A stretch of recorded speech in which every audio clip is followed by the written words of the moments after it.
நீதா இன்னும் 36 மணி நேரம் தான் இருக்கிறது ஆளுநர் விதித்த கெடு முடிவடைவதற்கு.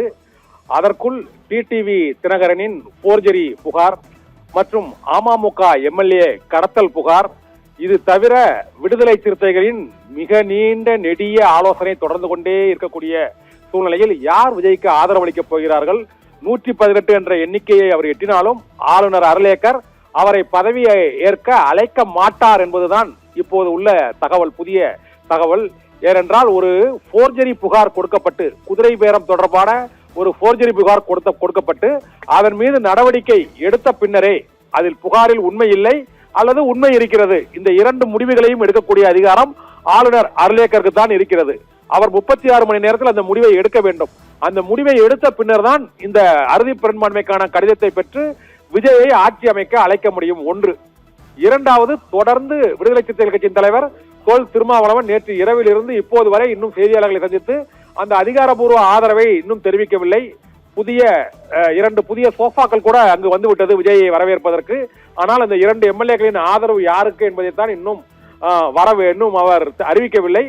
10 மணி ஆனார்கள், 11 மணி என்றார்கள், 12 ஆகிவிட்டது. இன்னும் விடுதலை சிறுத்தைகள் கட்சியின் ஆதரவு இன்னும் அறிவிக்கப்படவில்லை. இந்த சூழ்நிலையில் இன்னும் 36 மணி நேரம் தான் இருக்கிறது. இதனால் விஜய் பதவி ஏற்பாரா அல்லது அடுத்து என்ன நடக்கும் என்பதுதான் தமிழக மக்களின் கேள்வியாக இருக்கிறது. இப்போது உள்ள தகவல்களின்படி இந்த போர்ஜரி புகார், குதிரை பேர புகார், அமமுக சட்டமன்ற உறுப்பினர், மன்னார்குடி சட்டமன்ற உறுப்பினர் எஸ் காமராஜிடம் 100 கோடி ரூபாய் பேரம் நடத்தப்பட்டதாகவும், இதே போல மற்றொரு சட்டமன்ற உறுப்பினரிடமும் பேரம் நடத்தப்பட்டதாகவும், அவர்களிடம் முதல் கட்ட பணப்பட்டுவாடா நடைபெற்றதாகவும் இப்போது தகவல்கள் வெளியாகி இருக்கின்றன. இந்த சூழ்நிலையில் அந்த டிடிவி தினகரன் அளித்த அந்த பெட்டியில் அவர் 2 கேள்விகளை அவர் கேட்டிருக்கிறார். ஒன்று, அந்த வீடியோவை எடுத்தது யார்?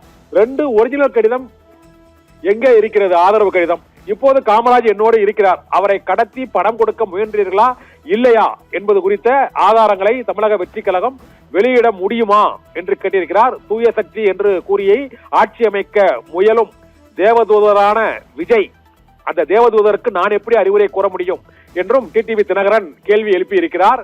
இந்த தேவதூதர் இது தொடர்பாக விளக்கம் அளிக்க வேண்டும் என்றும் டிடிவி தினகரன் இன்று கூறியிருக்கிறார். ஆனால் அதற்கு பதில் தாவேக தரப்பில் அளிக்கப்படுமா என்ற கேள்வியும் இப்போது எழுந்திருக்கிறது. விஜய் இந்த பிரச்சனைகள் 5 நாட்களாக நடைபெற்று வரக்கூடிய பல்வேறு கட்ட பிரச்சனைகள், அறுதி பெரும்பான்மையை நிரூபிப்பதில் உள்ள சிக்கல், ஆளுநர் அழைக்காத காரணம் ஆகியவை தொடர்பாக அதிகாரப்பூர்வமாக தமிழக வெற்றி கழகத்திலிருந்து இதுவரை எந்த விதமான அறிவிப்பும் வரவில்லை.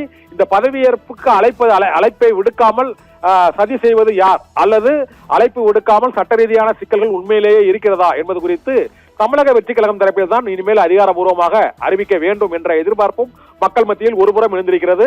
மறுபுறம் தாவேகா தலைவர் விஜயை ஆட்சி அமைக்க அழைக்க வேண்டும், அவரை ஆட்சி அமைக்க அழைக்க விடாமல் அழைக்க கூடாது என்ற கருத்தும் பொதுமக்கள் மத்தியில் எழுந்திருக்கிறது.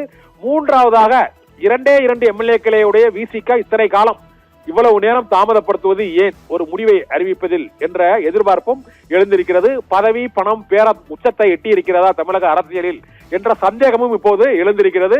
ஆதரவு அளிப்பவர்கள் உடனடியாக அந்த ஆதரவை அளிக்காமல் தொடர்ந்து இழுத்தடிப்பதன் மூலமாக குதிரை பேரம் நடைபெற்று வருகிறது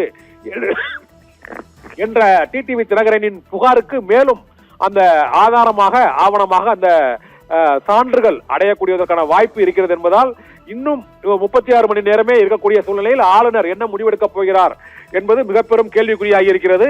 ஒருவேளை ஆளுநர் முடிவெடுக்கவில்லை என்றால் தமிழகத்தில் கவர்னர் ஆட்சி 6 மாதம், அது நீடிப்பு 6 மாதம், அதற்கு பின்னர் நீடிப்பு 6 மாதம், எப்போதாவது தேர்தல் நடத்தலாம் 5 ஆண்டுகளில். இதுதான் தமிழகம் எதிர்கொள்ளக்கூடிய மிக முக்கியமான சிக்கலாக இருக்கிறது. இது சட்ட ரீதியான சிக்கல், இதை எதிர்த்து வழக்குகள் தொடரப்படலாம். ஆனால் பதவியேற்பு விழா நடைபெறுமா நடைபெறாதா என்பதே தமிழக மக்களின் மத்தியில் உள்ள கேள்வி.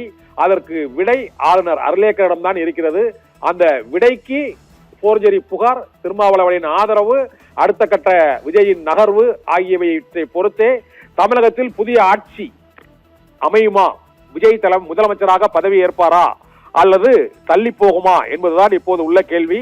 கடந்த கால உதாரணங்களை பார்க்கும் பொழுது இது போன்ற குதிரை பேர புகார் இருந்தால் அங்கு பதவியேற்பு விழா நடைபெறுவது பல மாதங்கள் பல வாரங்கள் தள்ளி போவதற்கே வாய்ப்பு இருக்கிறது. இதற்கு பல மாநிலங்களில் இதே போன்ற நிகழ்வுகள் உதாரணமாகி இருக்கின்றன. எம்எல்ஏ கடத்தல், பணம் பேசப்பட்டதற்கான ஆதாரம் ஆகியவை இருந்தால் ஆளுநர் அறுதி பெரும்பான்மையே இருந்தாலும் அந்த கட்சியை ஆட்சி அமைக்க அழைப்பு விடுக்க மாட்டார் என்பதுதான் பொதுவான ஒரு நிர்வாக நடைமுறை செயல்பாடாக இருக்கிறது. இதில் பாரதிய ஜனதா கட்சியின் பின்புலம் இருக்கிறதா? பாரதிய ஜனதா கட்சி தான் ஆளுநரை இயக்குகிறாரா என்ற கேள்விக்கும் டிடிவி தினகரனே பதிலளித்து விட்டார். இதெல்லாம் நகைச்சுவை. நாங்கள் எங்கள் கட்சிக்கு ஏற்பட்ட பாதிப்பை தான் புகாராக ஆளுநரிடம் கொடுத்திருக்கிறோம் என்று அவர் அதற்கு மறுப்பும் தெரிவித்திருக்கிறார்.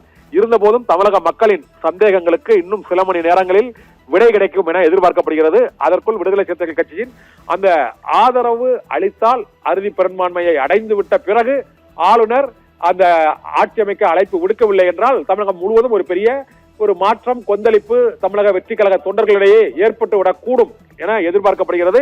இதனால் அடுத்த 36 மணி நேரத்திலும் ஒவ்வொரு நிமிடமும் திக் திக் நிமிடங்களாக அங்கு பல்வேறு திருப்பங்கள் நடக்கக்கூடிய நிகழ்வுகளாகத்தான் இருக்க போகிறது. அதனால் 10ஆம் தேதி கெடுவுக்குள் விஜய் முதலமைச்சராக பதவியேற்பாரா என்பது இப்போதைக்கு திரிசங்கு நிலையில்தான் இருக்கிறது. தமிழக மக்கள் அளித்த தீர்ப்பு போல விஜய் முதலமைச்சராவதும் ஒரு திரிசங்கு நிலைதான் இப்போதைய நிலவரப்படி.